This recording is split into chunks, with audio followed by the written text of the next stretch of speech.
We left off talking about equilibrium and this idea of the equilibrium constant. And so equilibrium constants are useful for us because they tell us information inherent to the properties of the reaction, how reactions lay primarily to the product side or the reactant side.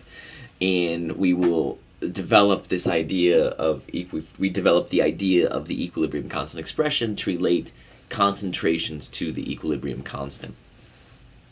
Now, where we're going with this is we've already started calculating the equilibrium constant given equilibrium information, and we've developed this algebraic form of the equilibrium constant that relates concentrations at equilibrium to the starting values.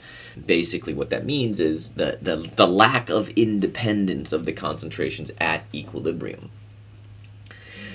We can use this to actually predict what concentrations would be at equilibrium. So rather than just use it to figure out the equilibrium constant, if we know the equilibrium constant, we can figure out what the concentrations would be in the predictive aspects of that. So how do we do this? Well, we can use the equilibrium constant to predict concentrations at equilibrium. We can also use the equilibrium constant to tell us whether or not the system is at equilibrium, and this is something we call the reaction quotient. And then we can start to manipulate concentrations before they reach equilibrium and predict what the concentration would be after they reach equilibrium. And we can do this a number of different ways. We can do this the hard way, brute forced algebraic manipulation and the quadratic equation.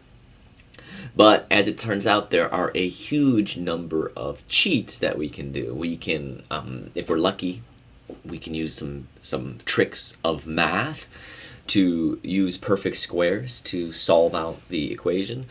Or we can look at the equilibrium constant and use our chemical intuition to simplify our algebraic expressions. And so this will be key in dealing with acids and bases.